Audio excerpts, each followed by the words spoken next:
السلام عليكم. واخيرا وصلنا لنهايه الورش ديالنا، الورش ديال السفوف الملكي، واليوم كنبارطاجي معكم النتيجه النهائيه وماش نتشارك معكم حتى بعض المعلومات الاضافيه كيف ما وعدتكم في بدايه الورش. قبل ما نبداو الفيديو ديال اليوم نصليو على النبي مجموعين. اللهم صل وسلم وبارك على سيدنا محمد وعلى اله وصحبه وسلم تسليما.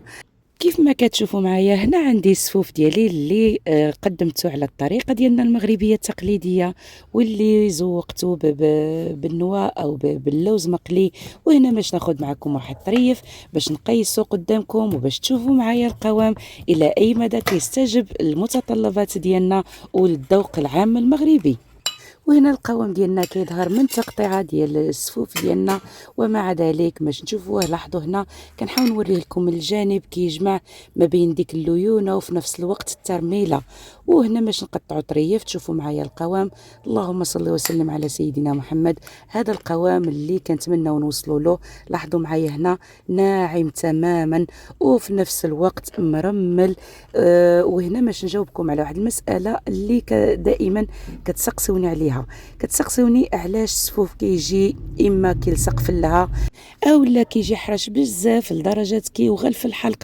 هادشي كله كيجي من انه السفوف ديالنا المغربي ماشي زعما صدفه او كيف ما حبينا. لاحظوا معايا هنا في نفس الوقت الليونه، هذا نوع من التناقض الايجابي. في نفس الوقت الليونه وفي نفس الوقت الترميله. السفوف ديالنا المغربي لازم يحقق لنا واحد المعادله، وهذه المعادله ماشي صدفه. لازم يكون لين في حدود وفي نفس الوقت مرمل في حدود. هذا علاش خلال الأورش دائما كنت كننصحكم ان النص ديال اللوز والنص ديال الجنجلان كنطحنوهم ناعم جدا والنص كنخليوه حبوب باش نحققوا هذه المعادله. تشوفوا معايا واخا كيظهر شابر في راسو ولكن راه ناعم جدا ومعلق ديك التعليكات اللي كتبغيو. وقبل ما ننهيو الفيديو ديالنا كنعطي لكم النتيجه النهائيه من خلال كيلوغرام ديال اللوز وباقي المكونات.